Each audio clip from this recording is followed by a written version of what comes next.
हाँ बेटा, आज हम हमारे पाठ का अगला अंश पढ़ेंगे। पाठ का नाम क्या है सभी लोग जानते हैं, स्वतंत्रता की ओर। किस स्वतंत्रता की बात कर रहे हैं हम लोग? भारत के स्वतंत्रता की।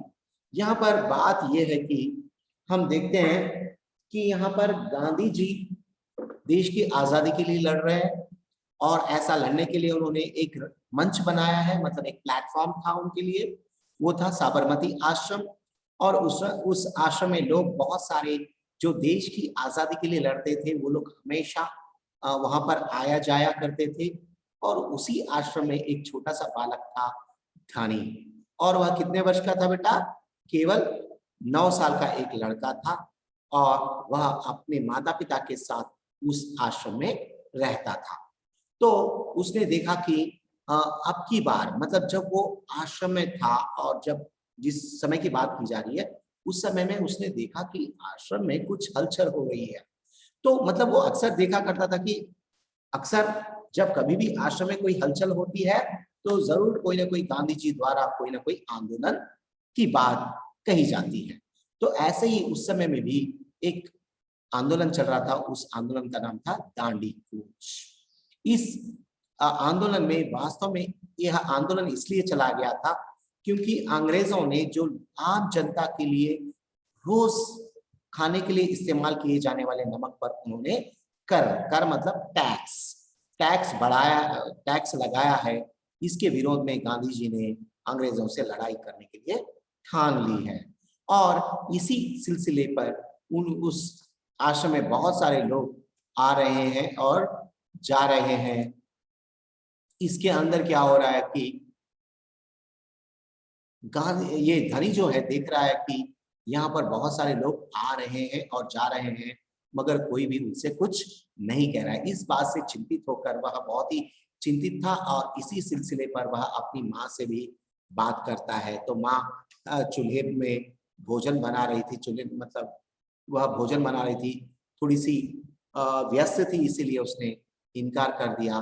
मगर उसने अपनी जिज्ञासा को न रोक पाया, और आगे जाकर उसने अपने उसी आश्रम में रहने वाले एक बूढ़े चाचा थे, उनका नाम था बिंदा, और उनसे वह पूछने लगा।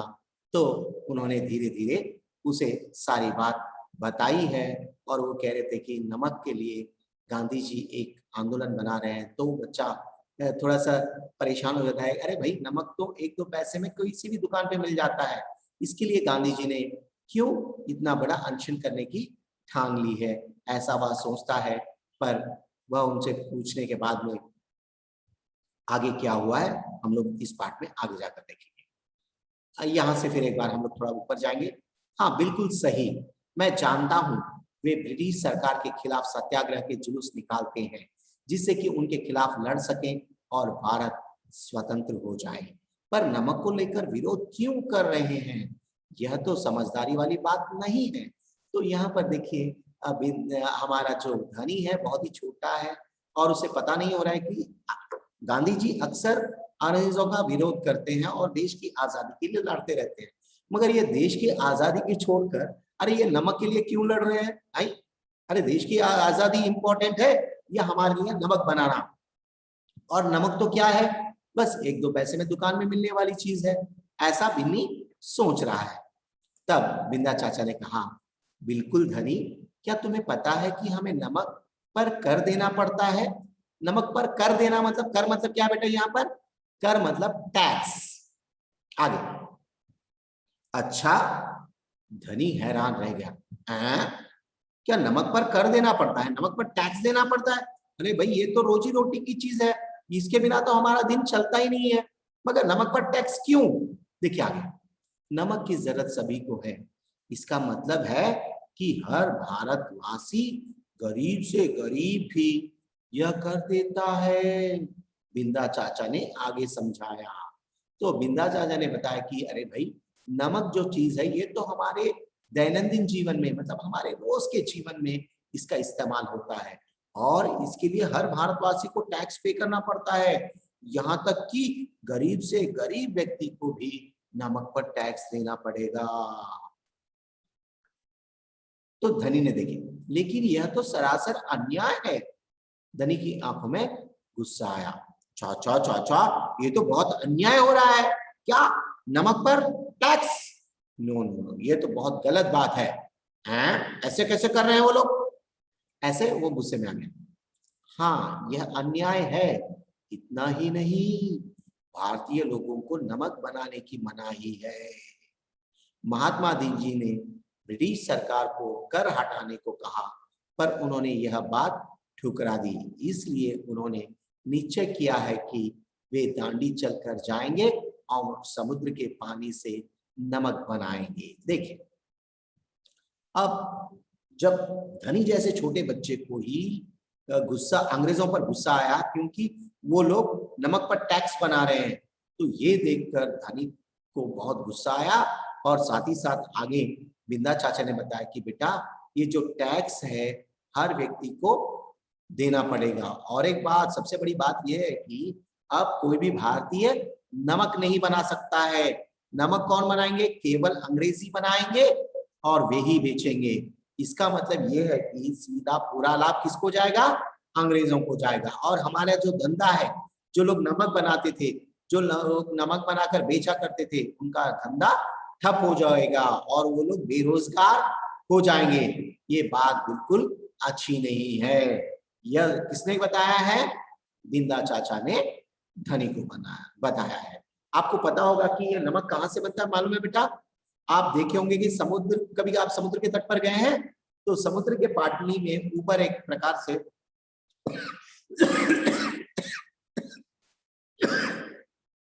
समुद्र के पानी के ऊपर एक फेन आती है, झाग भरी फेन आती है। उस फेन को क्या करते हैं, एक थोड़े से टुकड़े में उसे लाकर रोक देते हैं और उसे सूखने देते हैं। और वो फेन सूखने के बाद में क्या बन जाती है? नमक बन जाती है। वही नमक हम खाते हैं। बेटा, इसको छोड़कर भी आपको नमक रॉक सॉल्ट कहते हैं। मतलब धरती में भी बहुत बड़े खजाने के रूप में भी हमें नमक मिलता है, उसे कहते हैं रॉक सॉल्ट। ठीक है, आगे। हाँ, तो यहाँ पर और एक बिंदा चाचा ने ये बताया है कि अंग्रेजों ने नमक पर टैक्स कर लगाया है और इसीलिए गांधी जी क्या कर रहे हैं? इसका विरोध कर रहे हैं। इसके लिए उन्होंने अंग्रेजों से प्रस्ताव भी रखा कि उन्होंने कहा कि आप नमक पर से कर हटा दीजिए और भारतीयों को नमक बनाने दीजिए, मगर इस प्रस्ताव को अंग्रेजों ने ठुकराया है। इसीलिए गांधी जी अब अनशन मनाएंगे और साथ ही साथ वो समुद्र पर जाएंगे और नमक भी बनाएंगे। आगे, 1 महीने तक पैदल चलेंगे।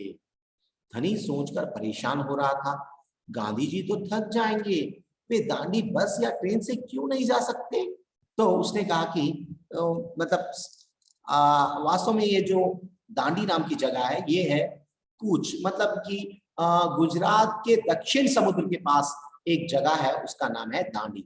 लगभग अहमदाबाद से एक 700-800 किलोमीटर की दूरी पर है। तो यहाँ पर बात यह है कि धनी बोलता है कि अरे, ये तो अच्छी बात है कि महात्मा गांधी जी वहां पर जाना चाहते हैं, मगर नमक भी बनाना चाहते हैं, ये बहुत अच्छी बात है क्योंकि अंग्रेजों को हमें मुंहतोड़ जवाब देना ही है। पर यहाँ पर वो कहता है कि अरे, इसके लिए गांधी जी को चलते हुए क्यों जाना?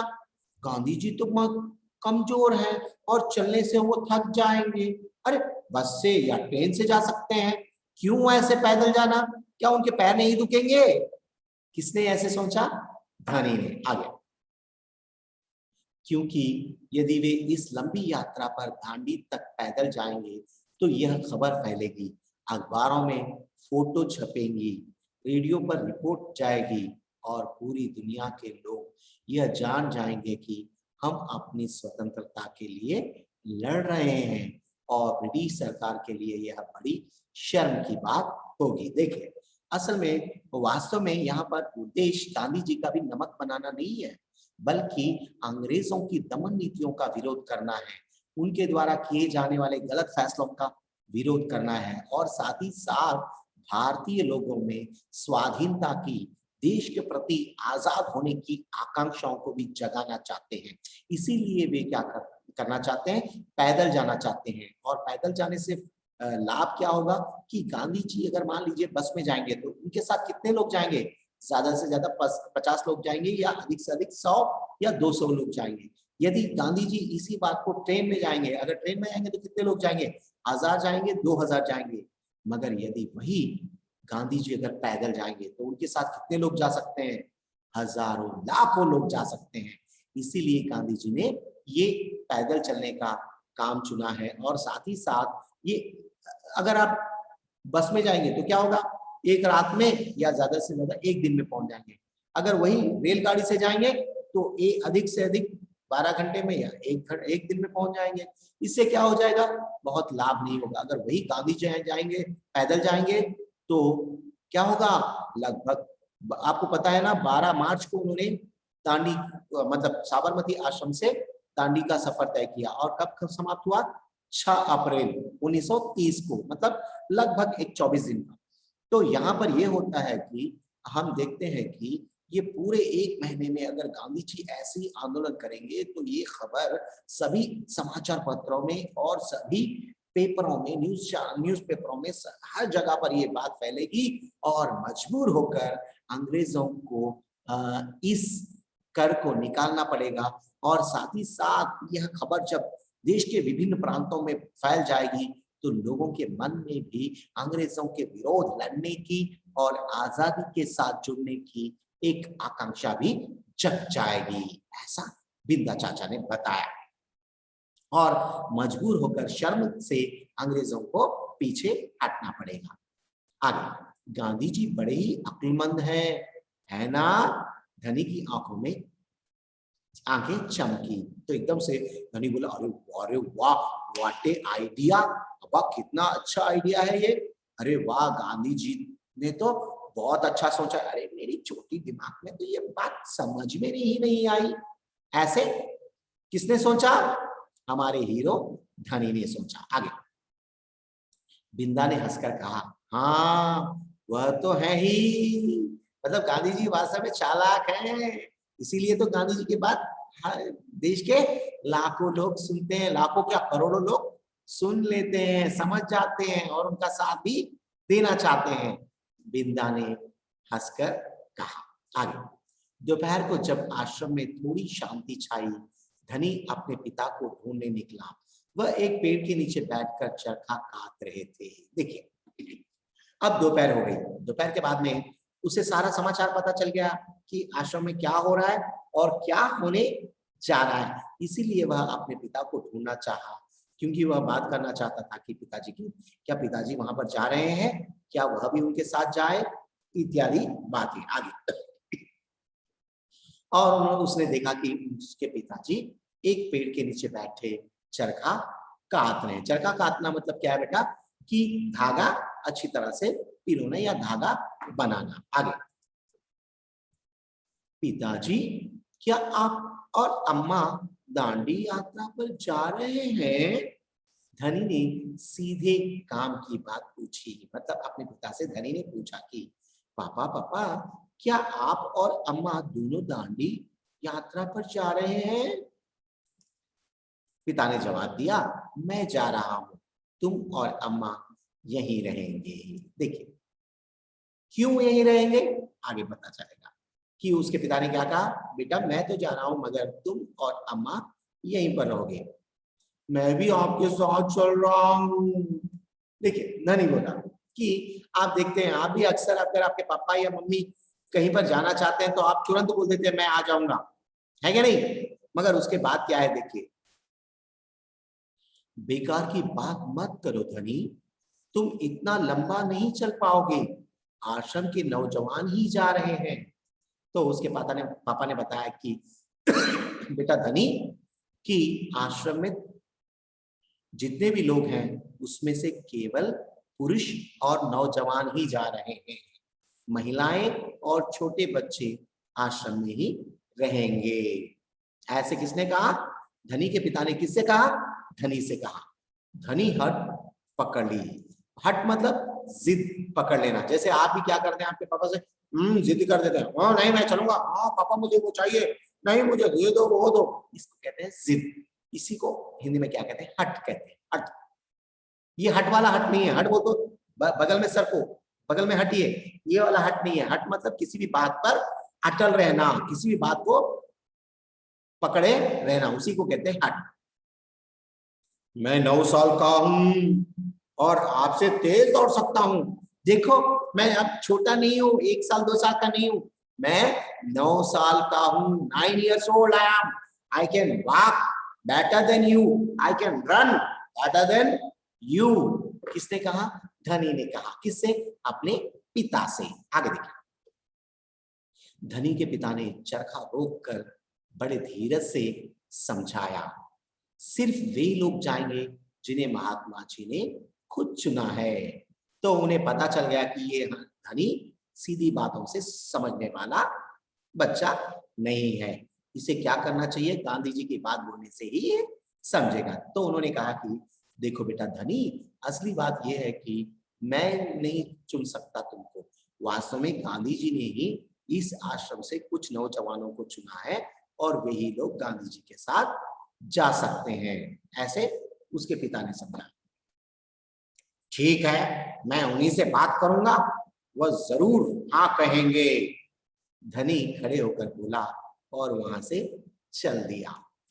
मतलब अपने पिता से बोला, ठीक है, गांधी जी ले जा रहे हैं ना, मैं उन्हीं से पूछ लूंगा। हाँ, ऐसा उसने मैंने कहा। गांधी जी बड़े व्यस्त रहते थे। व्यस्त मतलब बिजी। उन्हें अकेले पकड़ पाना आसान नहीं था, पर धनी को वह समय मालूम था जब उन्हें बात सुनने का समय होगा। रोज सुबह वह आश्रम में पैदल घूमते थे। तो गांधी जी बहुत ही बिजी पर्सन है, उसे धनी को पता है, और उसने ये भी बात ठान ली कि वो गांधी जी से बात करेगा। वो भी कैसे? सभी लोगों के सामने नहीं। छोटा बच्चा है ना, छोटे बच्चे बड़ों के सामने हम लोग टक से बात नहीं कर पाते, इसलिए उसने सोचा कि अकेले में मैं गांधी जी से मिलूंगा और जरूर उनसे बात करूंगा और कहूंगा कि मैं भी आपके साथ दांडी चलूंगा। अगले दिन जैसे ही सूरज निकला, धनी बिस्तर छोड़कर गांधी जी को ढूंढने निकला। वे गौशाला में गायों को देख रहे थे। फिर वह सब्जी के बगीचे में मटर और बंद गोभी देखते हुए बिंदा से बात करने लगे। तो उसे पता है, धनी ने सोच लिया कि गांधी जी से बात करना, और कब बात कर सकते हैं उसे पता है। गांधी जी सवेरे सवेरे खेती देखने और गौशाला देखने निकलते हैं। उस समय में मैं गांधी जी से बात करूंगा। उस समय में कोई नहीं रहेंगे, केवल गांधी जी रहेंगे। मैं उनसे बात करूंगा और मैं भी दांडी उनके साथ चलूंगा, ऐसे सोच रहा था। और सवेरा हो गया, धनी जल्दी उठ गया, बिस्तर पर से जल्दी उठ गया और उठकर जल्दी से गांधी जी को ढूंढने निकला। तो उसने देखा कि गांधी जी कहाँ पर है? गौशाला में है। फिर बाद में सब्जी के बगीचे में चले गए और वहां पर मटर मतलब मालूम है ना, बीन, बढ़ाने, और बंद गोभी मतलब कॉलीफ्लावर, ये देखते हुए वह बिंदा से बात कर रहे थे। तो धनी क्या कर रहा है? उनके पीछे पीछे जा रहा है। धनी और बिन्नी लगातार उनके पीछे पीछे चल रहे थे। मतलब जैसे जैसे गांधी जी बढ़ रहे थे, उनके पीछे पीछे धनी जा रहा था। किसे लेकर? बिन्नी। बिन्नी कौन है? उसकी अपनी दोस्त एक बकरी है। अंत में गांधी जी अपनी झोपड़ी की ओर चले। बरामदे में चरखे के पास बैठकर उन्होंने धनी को पुकारा, यहाँ आओ बेटा। देखिए, इतने में क्या हुआ कि गांधी जी बहुत देर से देख रहे थे कि उसके पीछे कौन? धनी आ रहा था और वो कुछ हिचकिचाया हुआ था और शायद वह कुछ पूछना चाह रहा था। ये बात गांधी जी समझ गए और उन्होंने क्या किया? अपनी झोपड़ी की तरफ चले गए और बरामदा मतलब एक ऐसा ऊपर छत होती है, वहां पर जाकर उसके नीचे बैठ गए। बैठकर वो चरखा काटने लगे और उन्होंने कहा, बिंदा को धनी को देखा और धनी को कहा, बेटा यहाँ आओ। धनी दौड़कर उनके पास पहुंचा। बिन्नी भी साथ में कूदती हुई आई। इतने में धनी वहां पर चला गया। तुम्हारा नाम क्या है बेटा? किसने पूछा? गांधी जी ने। धनी ने क्या जवाब? धनी बापू। और आश्रम में छोटे हो या बड़े, गांधी जी को किस नाम से पुकारते थे आपको पता है? बापू कहते थे। क्या कहते थे बेटा? बापू। और यह तुम्हारी बकरी है ना? किसने पूछा? गांधी जी ने। जी हाँ, यह मेरी दोस्त बिन्नी है जिसका दूध आप रोज सुबह पीते हैं। धनी गर्व से मुस्कुराया, मैं उसकी देखभाल करता हूँ। तो गांधी जी ने जैसे ही पूछा, ये कौन है, बकरी तुम्हारी है क्या? तो धनी गर्व से खुशी के साथ बोला, जी हाँ हाँ, ये मेरी दोस्त बिन्नी है जिसका दूध सुबह सुबह आप रोज पीते हैं। किसने कहा? धनी ने मुस्कुराते हुए गर्व से बोला। गर्व मतलब खुशी के साथ आकर कर बोला, बहुत अच्छा। गांधी जी ने हाथ हिलाकर कहा, अब यह बताओ धनी कि तुम और बिन्नी सुबह से मेरे पीछे क्यों घूम रहे हो?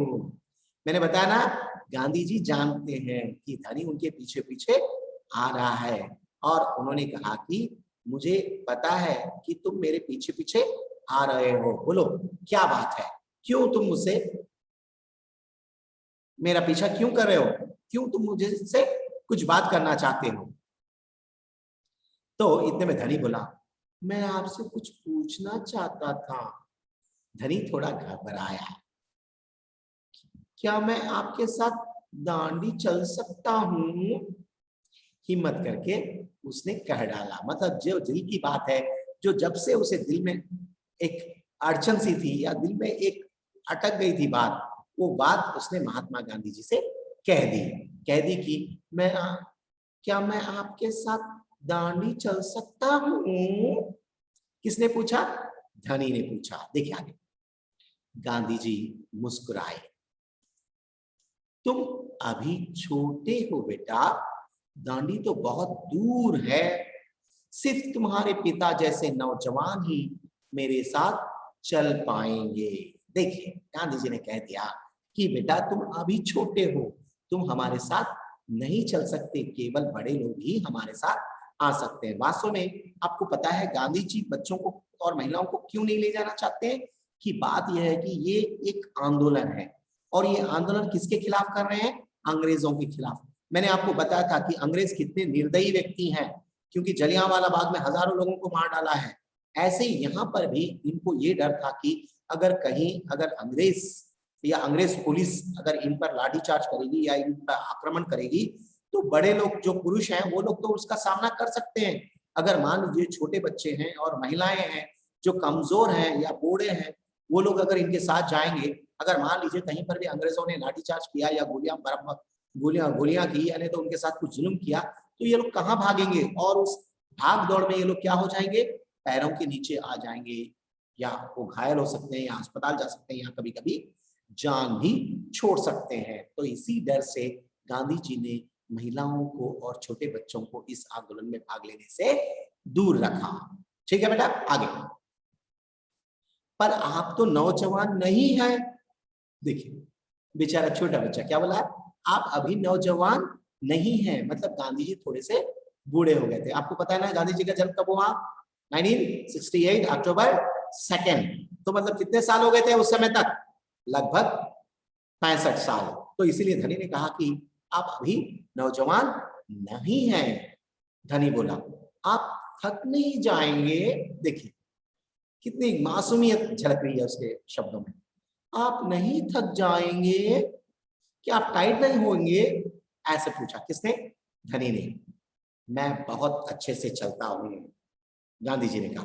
आपको पता है बेटा गांधी जी इतना अच्छा चलते थे कि अगर आम व्यक्ति उनके साथ, आम व्यक्तियों को उनके साथ दौड़ना पड़ता था। अगर गांधी जी चलते हैं तो पीछे के लोग दौड़ते हुए भागते थे। मतलब गांधी जी के कदम भी बड़े थे और वो तेज भी चलते थे। आगे, मैं भी बहुत अच्छे से चलता हूँ। धनी भी अड़ गया, अरे आप नहीं चलने की बात बोल रहे हैं? अरे मैं भी बहुत अच्छे चलता हूँ, देखेंगे? ऐसे। हाँ ठीक बात है, सच बात है, तुम मुझसे भी तेज चल सकते हो, मुझे पता है। मगर आगे देखिए, गांधी जी बहुत ही अक्लमंद हैं और बहुत ही सोचे हुए समझदार आदमी हैं। आगे उन्होंने क्या कहा? कुछ सोचकर गांधी जी बोले, मगर एक समस्या है, अगर तुम मेरे साथ आओगे तो बिन्नी को कौन देखेगा? इतना चलने के बाद मैं कमजोर हो जाऊंगा, इसलिए जब मैं वापस आऊंगा तो मुझे खूब खूब सारा दूध पीना पड़ेगा, जिससे कि मेरी ताकत फिर से लौट आए। देखिए गांधी जी कितनी अच्छी सूझ निकाली। उन्होंने बताया कि ठीक है धनी, तुम तो मेरे साथ आना चाहते हो तो ये तो बहुत बड़ी बात है, अच्छी बात है, मगर ये बताओ कि मैं तुम्हारे साथ, तुम मेरे साथ आओगे तो बिन्नी कहाँ रहेगी? क्या हमारे साथ आएगी बिन्नी? नहीं, बिन्नी आश्रम में रहेगी। तब उसकी देखभाल कौन करेगा? और मैं इतने दिन चल चल चल चल चल कर धूप में, बारिश में, छांव में, सर्दी में मैं चलता जाऊंगा और मैं भी थक जाऊंगा। और आने के बाद में मुझे ताकत चाहिए ना, मुझे बहुत सारा दूध पीना पड़ता है ना। तब अगर बिन्नी को कोई भी देखभाल नहीं करेगा तो वो दूध कहां से देगी? देखिए तब क्या कहा, यह बात तो ठीक है, बिन्नी तभी खाती है जब मैं उसे खिलाता हूँ। देखिए धनी क्या बोला, अरे हाँ गांधी जी आपने तो सही बात बोली है कि बिन्नी तभी खाती है जब मैं उसे खिलाता हूँ, वरना वो नहीं खाती है। अगर मैं आपके साथ आ जाऊंगा तो बेचारी को खिलाने वाला कोई नहीं रहेगा और वो भूखी रह जाएगी और ना जाने उसके साथ क्या हो सकता है। धनी प्यार से बिन्नी का सिर सहलाया और सिर्फ मैं जानता हूं कि इसे क्या पसंद है। देखिए बिन्नी बोला कि हाँ, और एक बात मालूम है इसको क्या पसंद है, क्या खाना है, और ये सब केवल मैं ही जानता हूँ, दूसरों को किसी को पता नहीं है। है अरे इसकी देखभाल के लिए तो मुझे रहना चाहिए। कौन सोचने लगा? धनी। आगे, बिल्कुल सही, तो क्या तुम आश्रम में रहकर मेरे लिए बिन्नी की देखभाल करोगे? गांधी जी प्यार से बोले। देखिए उन्होंने कितनी अच्छी तरह से कहा, तुम जो सोच रहे हो वो सही है कि बिन्नी की देखभाल करने वाला यहाँ पर कोई नहीं है, उसको खिलाने वाला भी कोई नहीं रहेगा, और वो तुम्हारी बात मानती है, तुम खिलाने से ही वह खाती है। किसने कहा? गांधी जी ने। जी हाँ करूंगा, धनी बोला। क्या करूंगा? बिन्नी की देखभाल। धनी बोला, बिन्नी और मैं आपका इंतजार करेंगे। देखिए बिन्नी और मैं आपकी प्रतीक्षा में यहीं पर आश्रम में रहेंगे। देखिए कितनी अच्छी बात है, इसमें बहुत सारी बातें हैं कि हर व्यक्ति को अपनी अपनी जिम्मेदारियों के बारे में बताया गया और आश्रम के दायित्वों के बारे में बताया गया और आश्रम में रहने वाले लोगों के नियम के बारे में बताया गया और उस आश्रम में रहने वाले लोग भी क्या क्या काम करते हैं, कैसे काम करते हैं और गांधी जी का कितना आदर करते हैं, ये सारी बातें बताई गई हैं। और देखिए यहाँ पर एक छोटी सी बात हमें समझ में आती है कि छोटे बच्चे नादान होते हैं, मगर उनके पीछे शायद उनका बहुत बड़ी जिद भी हो सकती है या हड़ भी हो सकती है या उनकी कामना भी हो सकती है, मगर उस कामना को हमें प्यार से समझाना चाहिए। छोटे बच्चों से प्यार से अगर हम कुछ समझाएंगे तो वो अवश्य समझ जाएंगे। और इस पाठ में देश के प्रति आस्था है, देश के प्रति एक प्रकार का दायित्व दिखाई देता है और उस समय में देश की आजादी के लिए लोग कितनी मेहनत से काम करते थे और कितना दिल लगाकर काम करते थे। और अपने यहाँ तक कि आपको पता है स्वाधीनता आंदोलन की लड़ाइयों में लाखों लोगों ने अपने प्राण गंवा दिए हैं, इसके बाद ही हमें आजादी मिली है।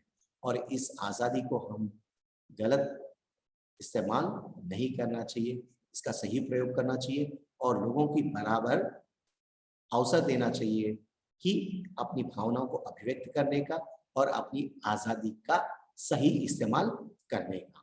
ठीक है बेटा? ओके धन्यवाद। अब मैं आपसे डाउट कुछ है तो क्लियर करूंगा।